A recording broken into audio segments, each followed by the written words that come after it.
Alright, hello everyone and welcome back to Kottabos Space Program, where today we are still in the 1.2 pre-release, this time having a look at the Konstruction mod, which is being made by forum user Rover Dude, which right off the bat there should tell you you are in for a real treat, as frankly, I don't think I've ever seen a bad mod being made by Rover Dude, and this one is certainly no exception to that, as what it does look to add into the game is a selection of new parts and mechanics all centered around base and orbital construction, and I love this mod, and frankly, so should you if you, like me, love building stuff off-world, as it will make your life a heck of a lot easier in the process. So let's just jump right on into the spaceplane hangar and have a look at what makes this mod all tick, and thankfully Rover Dude does love adding custom tabs which make our life easier for finding things, and even though there's not a whole lot of parts here, there's a lot to go over, so I'm going to try and go through these a bit more quickly than normal,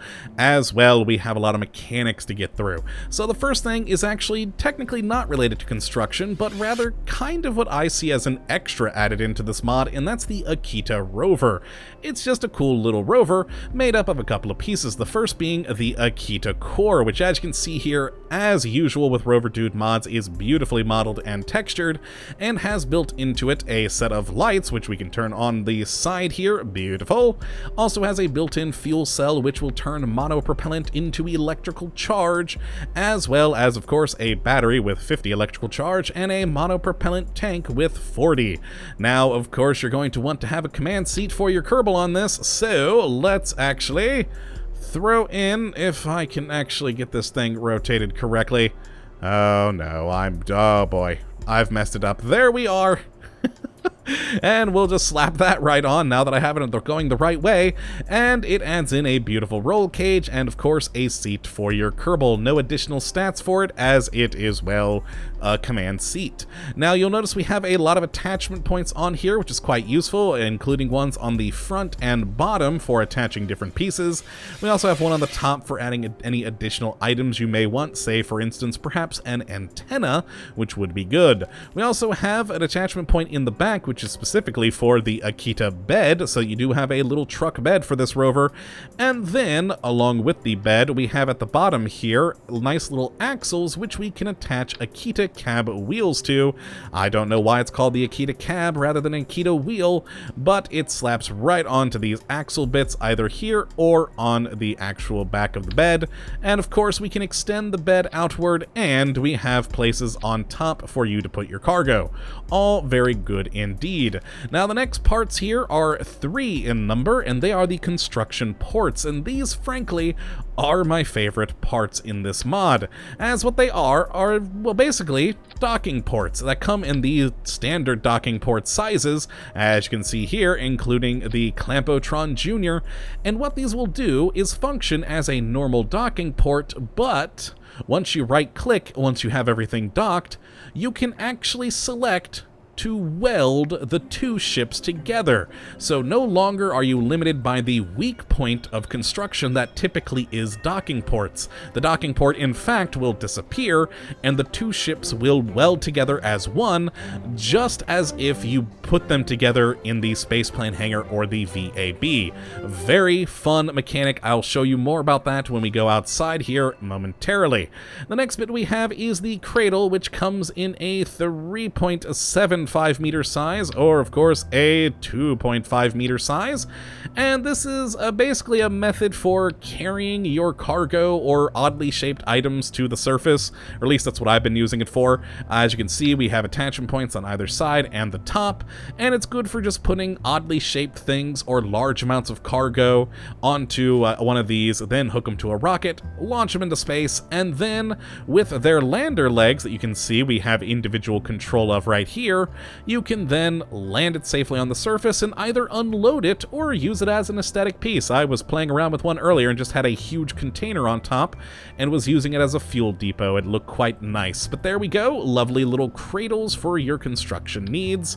The next bit we'll have a look at is actually a couple. Here we have the PAL humpback truss, which we'll look at first, and this is just a structural piece here, which as you can see does have a multitude of attachment points. Some some of which are 4 parts we'll look at momentarily.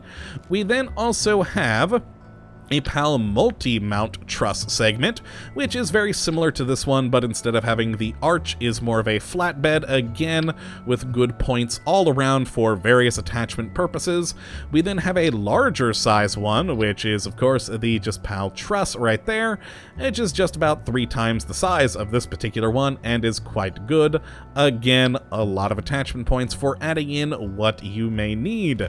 Now, along with these is a useful part, the PAL counterweight, which you can attach to, say, the back of your ship, and this very heavy thing, which is 0.75 tons, is used as a counterweight for stuff like the PAL crane, if I actually attach this correctly.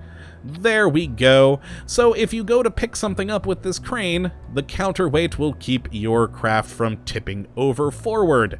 And I should note, while we have this crane, it does have a full movement. It can go anywhere it needs to be by adjusting its different servos, and will pick stuff up using a magnet on the end here, which I will note, you do not need the Kerbal attachment system for the magnet. You do not need it. It's built into the construction mod.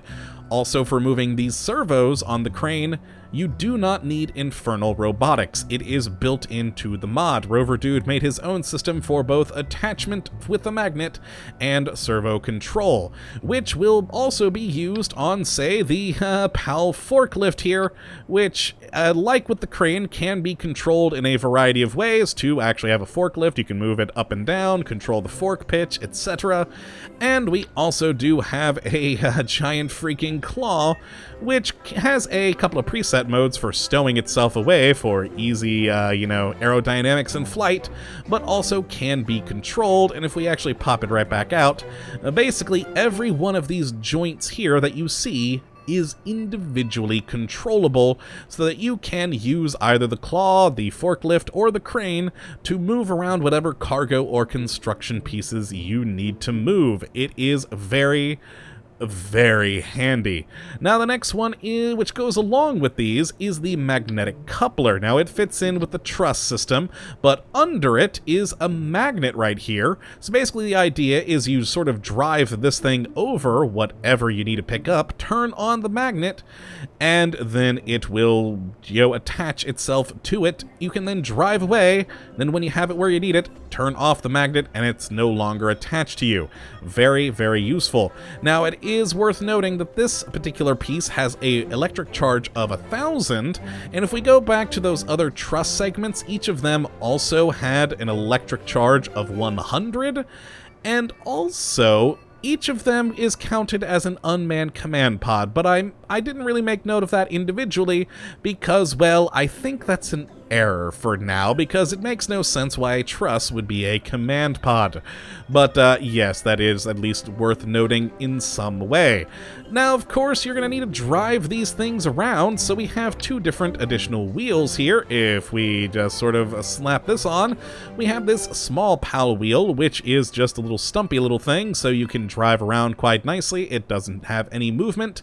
And then we have this PAL wheel, which is a segmented wheel and is very useful with the magnetic coupler, as this particular one can be stowed away, so you can use it to lower your entire craft or rover onto the item and then turn on the magnet, then extend it to pick it up. It's very, very good.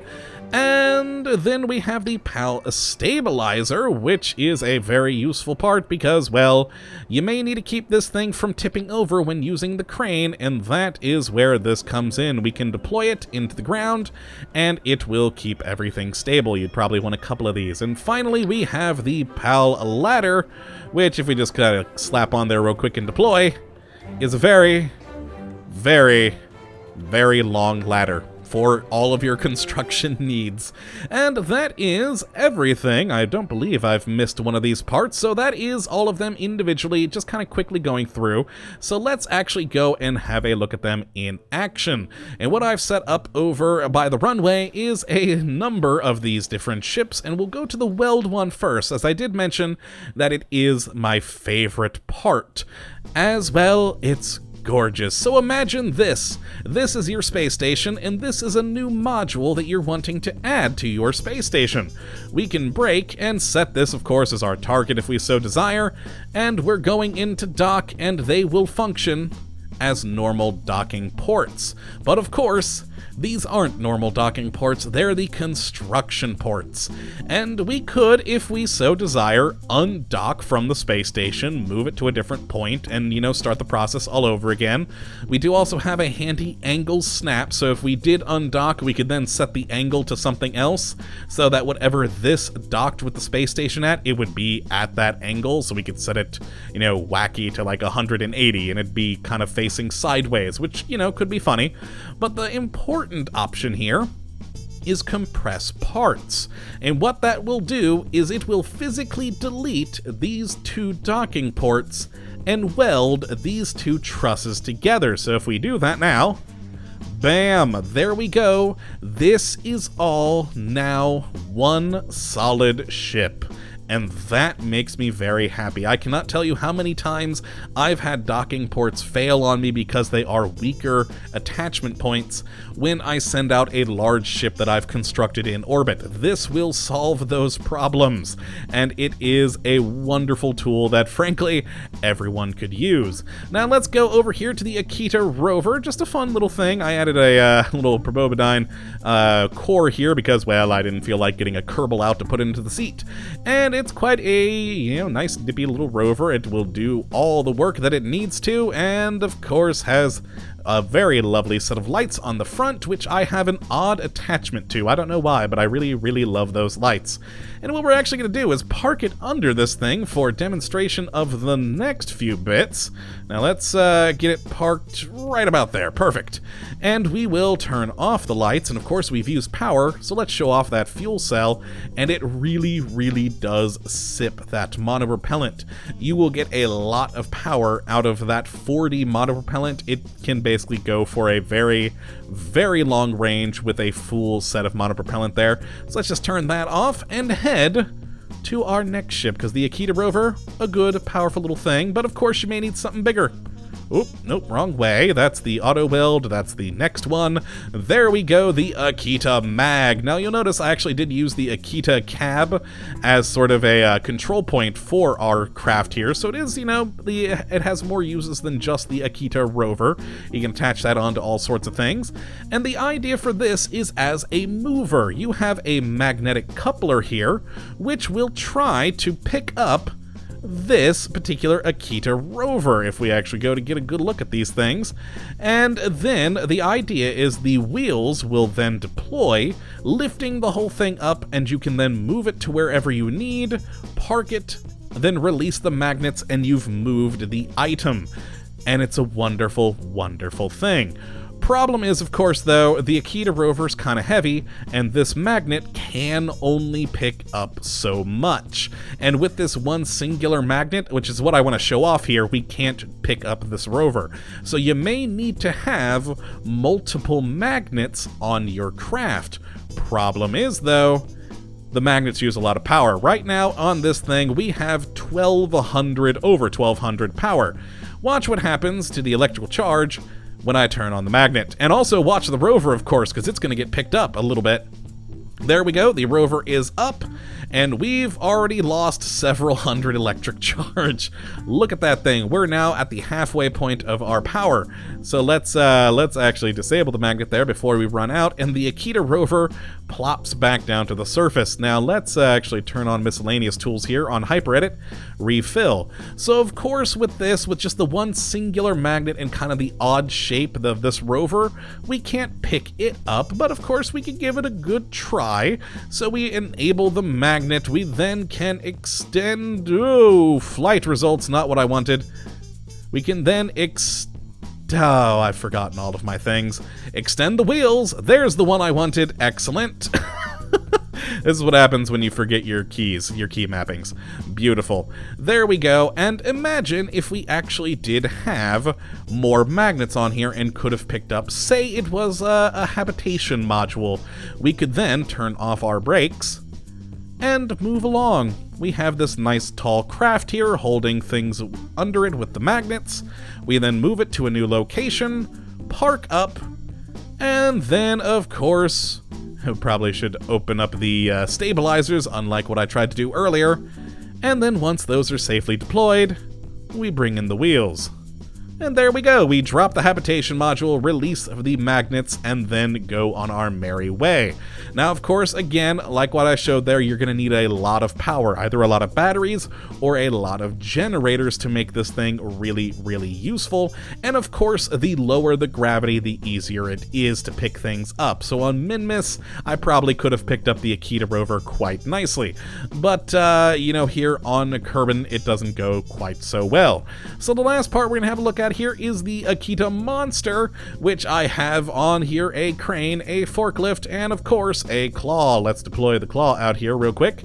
And I also have a couple more of those stabilizers, which if we open those real quick so you can see them doing their work, which actually isn't going to be very good work considering I only have 2 and it's probably going to tip us. Wait, hold on. Yep, we're tipping. Yeah, we're tipping. Now, the idea of these is to not be tipping, but, you know, it'd work better if I had more than 2. But yes, there we go. We can retract those back in with an action group now that I remember my keys. But what about controlling these other items? The claw, the crane, and the forklift. Well, that is where this button comes into play right here. This is our servo control button. If we just click on that, we get the servo controller for all of our parts on this ship. So you can see here we have the PAL manipulator claw. We actually do have the PAL stabilizers that we just opened and closed. We can, if we so desire, change those rather than just their default deployment, which you can actually see the angles they're at for default deployment. At 60 on the shoulder, 112 on the swing arm, 0.22 on the stabilizer, etc. And then if we go further down the list, we have the crane and the forklift. And then you'll notice each of these is broken down into their different servos. So for the claw, we have so many moving parts on this thing that we have this huge list of different items, which is, you know, a little bit to learn, but overall, once you get used to it, it's fairly easy to control.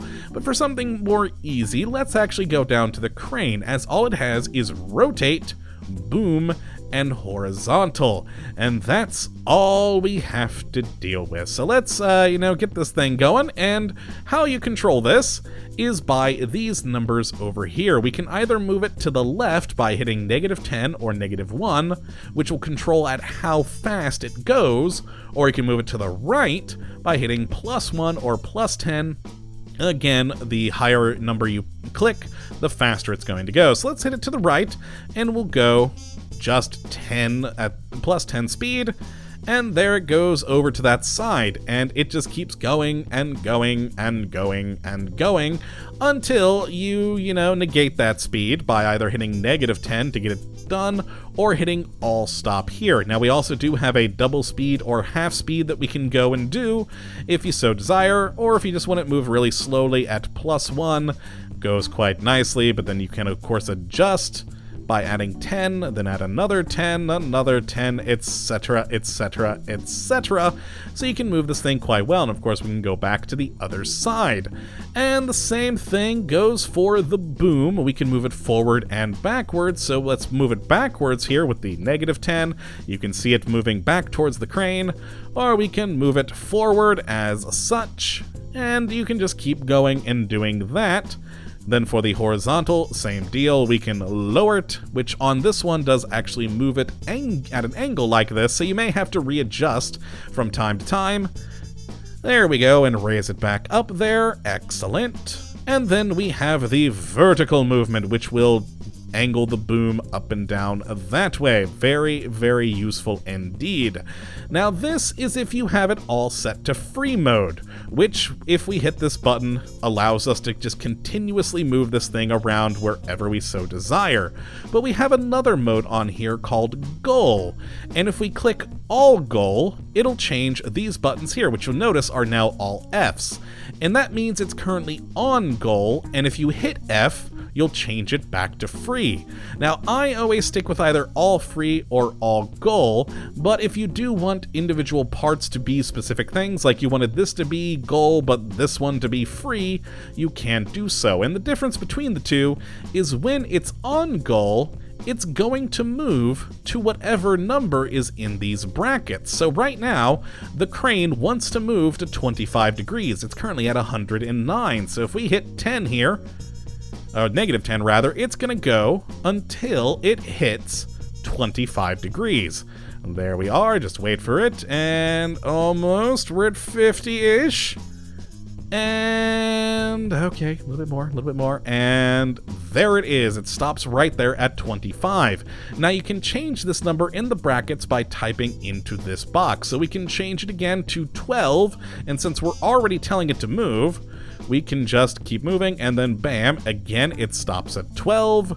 If we want to have it back to 0, then you just hit, not 9, you just hit 0 in there, and again, it will go to that location.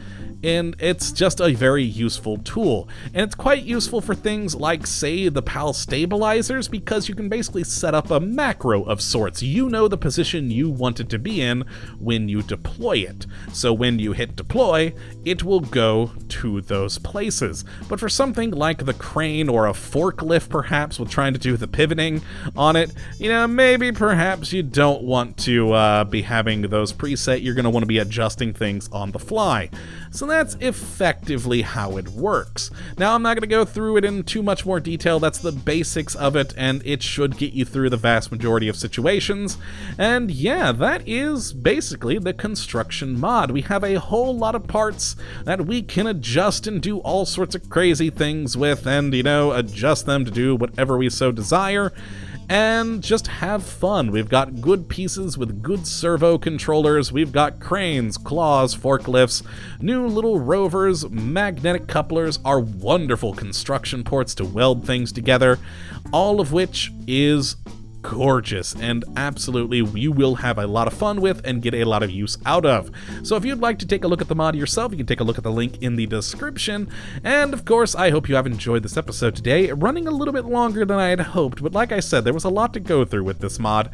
But that is going to be it for today, folks. I hope you all have enjoyed, and of course, that you do come back for the next episode. But until that time, thank you for watching, and as always, have a good one.